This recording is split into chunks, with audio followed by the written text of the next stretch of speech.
안녕하십니까?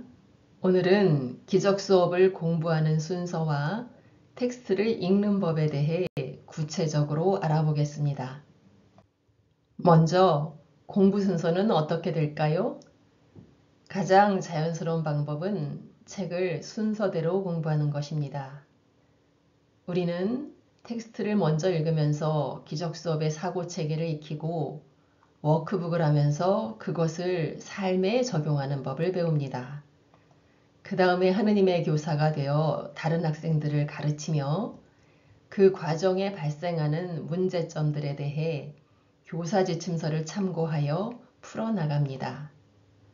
이것은 마치 학교에서 학생이 교과서를 공부하고 문제집을 풀며 교사가 되어서는 교사용 지침서를 참고하는 것과 같습니다. 실제로 제가 인용한 바와 같이 워크북 서문에는 연습을 위해서는 텍스트의 이론적 토대가 필요하다는 구절이 있고 교사 지침서에는 우리가 워크북을 마쳤음을 전제로 하는 구절이 있습니다. 하지만 이것은 절대적인 기준이 아닙니다. 지침서에는 어떤 경우에는 학생이 이 지침서를 먼저 읽는 것이 도움이 될 수도 있을 것이다. 다른 학생은 워크북으로 시작하는 것이 나을 수도 있다. 또 다른 학생은 텍스트의 보다 추상적인 수준에서 시작할 필요가 있을 수도 있다 라고 말하기 때문입니다. 그러면 구체적으로 어느 책부터 공부할지 어떻게 결정해야 할까요? 이 점에 대해 조언을 드리자면 어느 책을 먼저 공부할지에 대해 내면의 안내를 받고 수업을 시작하시라는 것입니다. 우리 내면에는 우리의 바른 마음인 성령이 있고 우리는 기적 수업을 하는 내내 혼자서 결정하지 않고 성령과 함께 결정하는 법을 배웁니다. 기적 수업 공부를 어느 책부터 시작할지에 대해서도 한번 안내를 받아보시기를 권합니다. 하지만 중요한 것은 만약 그 안내가 워크북이나 지침서를 먼저 읽는 것이더라도 여러분은 결국 다시 텍스트로 돌아와서 수업의 사고체계를 익히고 이어서 워크북과 지침서를 차례로 공부해야 한다는 점입니다. 간혹 워크북이 쉬워서 워크북만 한다는 사람도 있고 이론을 익히면 실천은 저절로 따라온다고 주장하면서 텍스트만 공부하는 분들도 있는데 이것은 전혀 수업의 저자인 예수님이 의도하신 것이 아닙니다. 즉, 우리는 텍스트와 워크북을 다 공부해야 하며 워크북을 마친 후 교사가 되어서는 학생들을 도울 때 당연히 교사용 지침서를 공부할 필요가 있습니다. 그러면 먼저 텍스트는 어떻게 읽어나갈까요? 텍스트를 읽는 방법에 대한 구체적인 지침은 기적 수업에 없습니다. 매일 꾸준히 몇 페이지씩 읽어도 되고 시간 날 때마다 읽으셔도 좋지만 중요한 점은 텍스트를 순서대로 완독해야 한다는 것입니다. 예수님이 1장부터 시작해서 31장에 이르기까지 기적 수업의 사고체계를 소개하는 방식은 마치 아름다운 카페트를 짜는 것과 같습니다. 처음에 두세 가지 색깔로 시작하여 점점 다양한 색이 더해지면서 곳곳에 아름다운 그림이 수놓아지고 결국에는 전체적으로 아주 멋진 작품이 완성됩니다. 그러므로 텍스트의 일부분만 읽는 것보다는 순서대로 완독하기를 권합니다.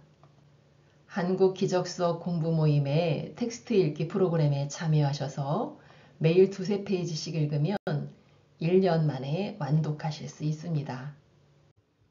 하지만 텍스트 초반부의 몇 장은 초심자가 읽기에는 많이 어려울 수도 있습니다. 그 이유는 몇 가지를 꼽을 수 있습니다. 먼저 텍스트는 우리에게 익숙한 것과는 완전히 다른 사고체계를 소개합니다. 예를 들어 텍스트 첫 페이지에는 기적은 자연스럽다. 기적이 일어나지 않는다면 무언가 잘못된 것이다.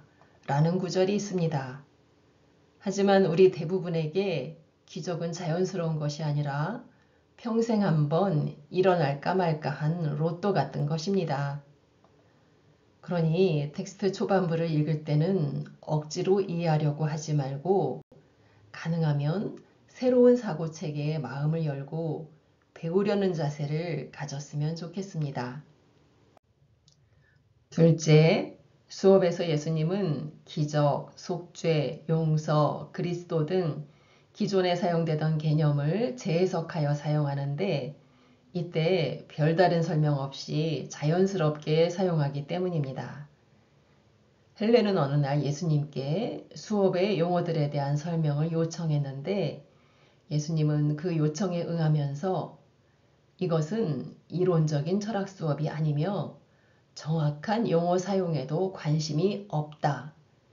이것은 오로지 속죄, 즉 지각의 교정에만 관심이 있다. 라고 주의를 줍니다. 예수님은 절대로 기적 수업에서 용서는 이런 개념이다.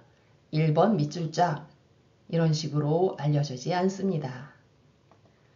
그러므로 우리는 텍스트를 읽다가 예를 들어 속죄와 같은 개념이 나오면 처음에는 그 정확한 의미를 모르다가 차츰 문맥을 통해 예수님이 속죄를 이런 의미로 사용하고 계시는구나 라고 깨닫게 됩니다.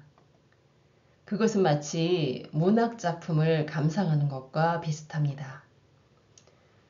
우리는 이 작품의 작가는 누구고 배경은 뭐고 주제는 뭐고 이런 식으로 분석하면서 공부하기보다는 이 작품 참 아름답다 하고 읽다가 저절로 작가가 의도하는 바를 깨닫게 됩니다. 텍스트 초반 읽기의 어려움은 또한 개인적인 내용이 삭제되었기 때문입니다. 텍스트를 받아 적는 초반에 헬렌과 빌은 관계에서 일어나는 문제에 대해 자주 안내를 요청했으며 그에 대한 예수님의 답이 종종 기적의 원리로 자리 잡곤 했습니다. 하지만 편집 과정에 그러한 내용이 삭제되었기 때문에 특히 텍스트 1장에서 3장을 읽을 때 부드럽게 이어지지 않는 부분이 있을 수도 있습니다. 이런 점들을 고려하여 텍스트 읽기에 대해 간단히 조언을 드리고자 합니다. 먼저 텍스트 앞부분, 대략 1장에서 5장은 이해가 잘 되지 않더라도 가볍게 읽으시기 바랍니다. 그러다가 가끔 마음에 와닿는 구절이 있다면 밑줄을 그어두시거나 공책에 적어두시기 바랍니다. 내 머리로 완벽하게 이해해야지 하는 태도는 피하시기 바랍니다. 다음으로 6장에서 31장까지 갈수록 텍스트는 읽기가 조금씩 수월해집니다. 꾸준히 31장까지 읽으면서 모르는 부분이 있으면 예수님께 물어보는 등 예수님께 개인 지도를 받는다는 느낌으로 읽어보시기 바랍니다. 마지막으로 31장까지 다 읽으면 수업의 사고체계가 희미하게 윤곽이 잡힙니다. 그리고 다시 1장으로 돌아가서 읽으면 처음 읽을 때보다는 훨씬 더 이해가 잘 될 것입니다. 이제 워크북을 같이 병행하면서 수업의 사고체계에 완전히 익숙해질 때까지 텍스트를 천천히 음미하면서 읽습니다. 텍스트 읽기는 처음에는 많이 어려울 수도 있지만 그 보상은 상상할 수 없을 정도로 큽니다. 그것은 기존의 우리 사고체계를 송두리째 뒤바꿔 놓고 우리 마음에 천국에 대한 확신을 심어줍니다. 이상으로 텍스트 공부하는 방법에 대한 강의를 마치겠습니다. 다음 시간에는 워크북을 하는 법에 대해 말씀드리겠습니다.